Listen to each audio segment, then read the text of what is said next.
अध्यक्ष महोदय जी, मैं आपकी बहुत धन्यवादी हूं कि आपने मुझे चुनावी सुधारों पर बोलने का मौका दिया है, खासकर इसलिए क्योंकि मैं एक नई सांसद हूं। मुझे दूसरों का नहीं पता उनका कैसा अनुभव रहा, लेकिन पिछला ये एक साल मेरे लिए खासकर विपक्ष से रिलेटेड जो है बहुत ही ज्यादा चिंताजनक रहा है। एक तरह से ट्रॉमेटिक मैं इसे कह सकती हूँ।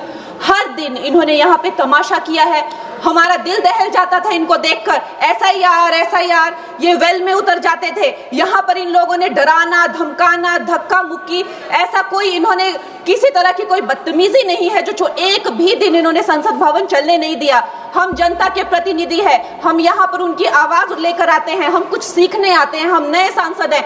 इन्होंने संसद अगर पिछले 2-3 दिन को छोड़ा जाए तो साल पर शायद ही थोड़ा चलने दिया है। एसआईआर कर करके इन्होंने यहाँ पे तमाशे किए, लेकिन अब जब इनको बोलने की बारी आई एसआईआर पे, तो अध्यक्ष महोदय जी हम देख रहे हैं कि कल leader of opposition Rahul Gandhi ji ने, मुझे लगा क्या खुलासा होगा, हम भी बड़े उत्सुक थे। सारी साल हमने एक ही शब्द सुना है, अब ये क्या ग्रैंड रेवलेशन होगी। लेकिन राहुल गांधी जी जो लीडर ऑफ ऑपोजिशन है, उन्होंने कल जब कहा खादी है, खादी में धागे हैं, धागे में लोग हैं, लोगों के अंदर, उनको जब कहा गया कि आप पॉइंट की बात कीजिए, तो उन्होंने कहा कि मैं अपना फ्रेम कर रहा हूं, मैं अपना आर्ग्यूमेंट फ्रेम कर रहा हूं। और इतनी देर बाद जब वो फ्रेम करके पहुंचे तो ले देकर वो वापस उसी अंतर्राष्ट्रीय मूल की महिला, अध्यक्ष जी मैं एक महिला होने के नाते आपसे रिक्वेस्ट करना चाहती हूं कि every woman is entitled to her dignity. वो अंतर्राष्ट्रीय मूल की है, विदेशी महिला है, लेकिन उन्होंने कितनी बार आकर उन्होंने सोशल मीडिया पे कहा है कि मैं कभी भारत नहीं गई हूं, मेरा हरियाणा चुनाव से कुछ लेना देना नहीं है। लेकिन फिर भी ये लोगों ने बिना किसी ठोस सबूत के उनका यहाँ पे फोटो बना के उन्होंने उनको उछाला, यहाँ पे उनकी तस्वीर उछाली यहाँ पर एवरी, और यहाँ पर प्लेक कार्ड यूज करना भी अलाउ नहीं है। इन्होंने फिर भी नियमों का उल्लंघन किया। मैं चाहती हूं सबसे पहले तो मैं इस सदन की तरफ से उन महिला से बहुत ही माफी मांगती हूं कि इस सदन में बिना कि उनकी आजकल जो पर्सनैलिटी राइट्स का भी एक बहुत बड़ा क्राइम होता है, उसके उपरांत उनका फोटो यहाँ यूज किया गया। मुझे बहुत खेद है। भारतीय संसद की तरफ, संसद भवन की तरफ से हम उनसे माफी मांगते हैं। और ये देखिए, महिलाओं का हमेशा ये अपमान करते हैं, लेकिन हमारे प्रधानमंत्री चाहे बेटी बचाओ बेटी पढ़ाओ हो, महिलाओं को शौचालय देने से लेकर, महिलाओं को गैस देने से लेकर, महिलाओं को जो है वो छात्रवृत्ति, न जाने कितनी ऐसी योजनाएं हैं। कांग्रेस वालों शायद तुम लोग ये समझ नहीं पा रहे हो, ईवीएम्स हैक नहीं करते हैं प्रधानमंत्री लोगों के दिलों को हैक करते हैं।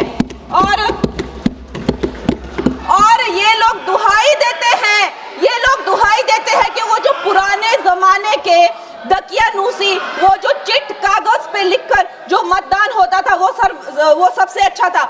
ये लोग भूल गए वो दिन, आप लोग भूल गए वो दिन। इंदिरा गांधी वर्सेस राजनारायण का केस, उसको जो है इतिहास में The case that shook the nation के नाम से जाना जाता है। उस पर मैंने एक फिल्म भी बनाई हुई है। वोट चोरी और वोटों की धांधली के लिए एक प्रधानमंत्री पे एक साधारण से नेता ने केस किया था, और उस धांधली में वो पकड़ी गई थी। हर उनका जो आरोप है उसमें सच सिद्ध किया गया था, और रातों रात उनको कुर्सी छोड़ने के लिए कहा गया था, और रातों रात जो है उनको ये आदेश दिया गया था कि आगे इतने सालों तक आप कभी जो है वो चुनाव लड़ नहीं सकते। ये धांधलियां इन्होंने करी हुई हैं, और ये जो है उस टाइम के बैलेट बॉक्सों को उठाकर ले जाते थे ये लोग, और आज कहते हैं कि इनको ईवीएम्स जो है वो हैक हो जाते हैं। अध्यक्ष महोदय जी, मैं इनको याद दिलाना चाहती हूँ, प्रियंका गांधी जी कहती हैं कि छोड़ो पुरानी बातें, हम पुरानी बातें नहीं करेंगे, हम पुराने लोगों के बारे में नहीं बोलेंगे। तो मैं ये जानना चाहती हूँ कि आपकी जो माता जी हैं वो तो आपकी अध्यक्ष है, और इस वक्त की वो अध्यक्ष है। उनकी जो है, आप देखिए, जब उनकी नागरिकता नहीं थी, जब उनके पास 1983 में नागरिकता आई, उसके कितने साल पहले से वो वोट देती आ रही हैं। तो ये जो इनका जो परिवार है, एंटाइटलमेंट से जो ग्रस्त ये इनका परिवार है, ये प्रियंका गांधी जी को भी याद रखना चाहिए। चाहे आपका भूतकाल हो, चाहे आपका वर्तमान हो, आप सब लोग, चाहे ईवीएम हो या चाहे कागज पे लिखा हो, जब आप लोगों के चरित्र में जो है किसी तरह की मर्यादा नहीं है, आप लोगों ने कभी भी इस देश का, यहाँ की कानून व्यवस्था का, संविधान का कभी आप लोगों ने सम्मान नहीं किया हुआ है। और अध्यक्ष महोदय जी, बिहार में जैसे ही एसआईआर आया, एसआईआर लागू हुआ, हमारी सरकार ने जो है कम से कम 60 लाख से ज्यादा अवैध। अब ये वोटर, ये जो सारे अमाननीय वोट कार्ड है, ये सिर्फ घुसपैठियों के नहीं है। कुछ ऐसे लोग हैं जो माइग्रेट हो गए हैं, कुछ ऐसे भी लोग हैं जो इस दुनिया में है ही नहीं। 60 लाख से ज्यादा। और अगर वो लोग जेन्युइन थे तो उन्होंने, किसी ने तो रिक्वेस्ट करनी चाहिए थी कि भाई मेरा वोटर आईडी कैंसिल हुआ है।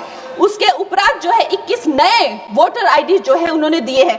और इस तरह का एक माहौल बना बिहार में कि आज तक की सबसे ज्यादा वोटिंग जो है 67% वोटिंग हुई। नागरिकों में ये उत्साह जगा कि जो है इस तरह की जो क्लेंजिंग प्रोसेस है वो होना चाहिए। मैं एक देशभक्त होने के नाते अध्यक्ष महोदय जी, मैं ये प्रपोज करना चाहती हूँ कि हमारे देश में जो है हमेशा महीने 2 महीने बाद हमारे जो शीर्ष नेतृत्व हो गए, सारे अधिकारी हो गए, हमारे जितने भी रिसोर्सेज हैं, हम लोग उनको हर महीने 2 महीने में इलेक्शंस में जो है पुश कर देते हैं।